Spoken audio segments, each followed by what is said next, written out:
মই মোৰ নাম শ্ৰী হৰেশ্বৰ কলিতা, ভিডিপিৰ প্ৰেচিডেণ্ট। আলিকাষত আকস্মিক ঘটনা এটা হোৱাত শুনি ৰাজনী ঋষিৰ ঘৰত আহিলোঁ। বিষয়টো হ'ল এইটো, তেওঁৰ বিবাহিতা নোহোৱা ছোৱালীজনীৰ কিবা এটা কেলেংকাৰী হোৱাত সোধা পোছা কৰাত তেখেতৰ বৰ্তমান 4 মাহ প্ৰেগনেণ্ট। আৰু সেই কথাটো শুনি আমি ৰাইজে বৰ আচৰিত হৈছোঁ।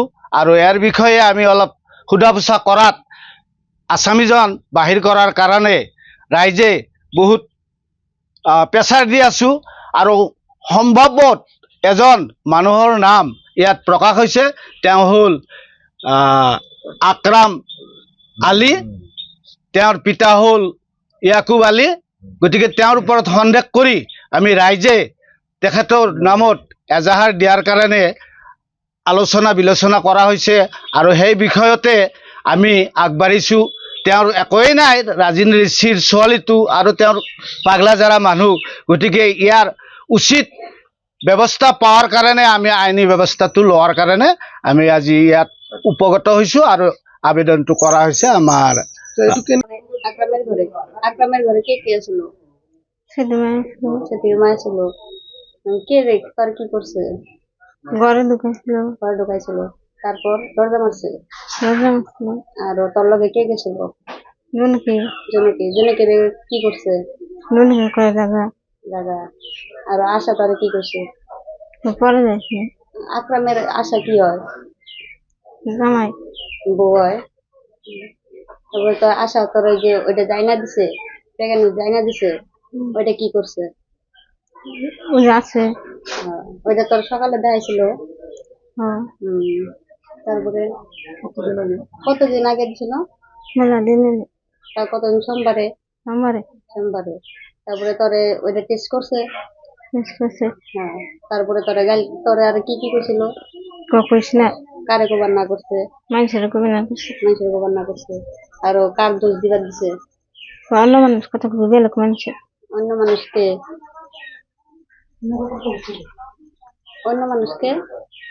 চরে মানুষ। মদের মানুষগুলোর কথা কইছে। জুয়া খেলে এগুলা। জুয়া খেলে ওগুলার কথা কবার দিছে। আর ওর কথা কইলে কি করুন বলে কইছে?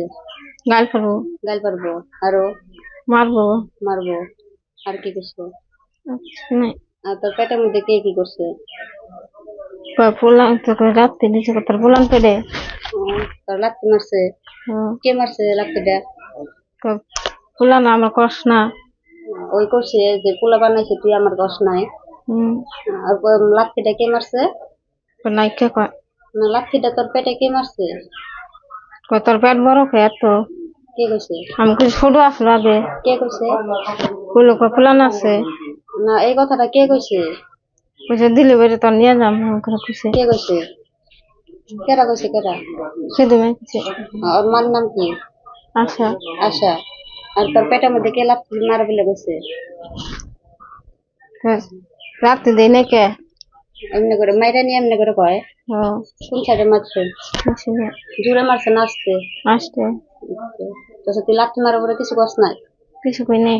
মই নাৰী হিচাপে ৰাতিপুৱা গম পাইছো যে ৰাজেন ঋষিৰ ঘৰত মই আৰু আমাৰ গৰৈমাৰী থানাৰ সভানেত্ৰী মহোদয়া আৰু আমি দুয়ো মানে আমাৰ গ্ৰাম্য সংগঠনৰ প্ৰেচিডেণ্ট ছেক্ৰেটাৰী, আমি দুয়োজনে আহি ৰাজেন ঋষিৰ ঘৰত উপস্থিত হওঁ। আৰু উপস্থিত হোৱাত আমি মাক মালতী ঋষি আৰু ৰাজেন ঋষিৰ পৰা কিছু কথা গম পাওঁ যে ইয়াৰে ওচৰৰে আকৰাম নামৰ এজন লোকে ইহঁতৰ যমুনা ঋষি আৰু তাইৰ সৰু ভনীয়েক, যমুনা ঋষিৰ বয়স প্ৰায় 15-16 বছৰ হ'ব আৰু ভনীয়েকজনীৰ 6-7 বছৰ হ'ব। সিহঁত দুটাক সিহঁতৰে আশা ফালানীৰ ঘৰত কাম কৰিব লৈ গৈছিল আৰু কাম কৰিবলৈ যোৱা অৱস্থাত আকৰাম আলীয়ে ধৰ্ষণ কৰিছে।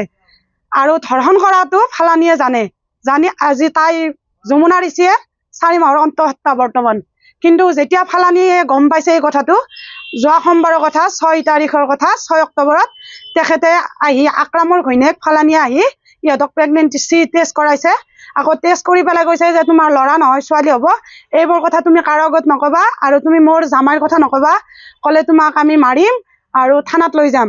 কিন্তু মই জনামতে এইখিনি কথা তেওঁ আকৰামে এই ভুলটো কৰিছে। এই ভুলটো ঢাকিবৰ কাৰণে ফালানীয়ে কৈছে। আকৌ আমি জনামতে যে আশা এজনীয়ে যদি প্ৰেগনেন্সি টেষ্ট কৰে, অবিবাহিত ছোৱালী এজনী, সৰু ছোৱালী নাবালিকা, তাইৰ খবৰটো হস্পিটেলত জনাব লাগে বা তেওঁৰ ওপৰৰ মানুহক জনাব লাগে, কিন্তু আজি 4 দিন হৈ গ'ল এতিয়ালৈ তেওঁ কাকো জনোৱা নাই। তাৰ কাৰণে আমি বিচাৰো যে আমাক উচিত ন্যায় লাগে। আজি এওঁলোক মানে ব্ৰেইনত দুখ থকাৰ কাৰণে এনেকুৱা কৰিছে, আজি সিহঁতৰ কৰিছে, অহাকালিলৈ মোৰো এজনী ছোৱালী আছে, নিশ্চয় মোৰ ক্ষেত্ৰতো এইবোৰ হ'ব, কিন্তু আমি এইটো হ'ব নিদিওঁ। কিন্তু নাৰী সুৰক্ষা লাগে, আমাক ন্যায় লাগে। যিকোনো খবৰৰ বাবে যোগাযোগ কৰক 7099017330 লগতে 7099017110 নম্বৰত।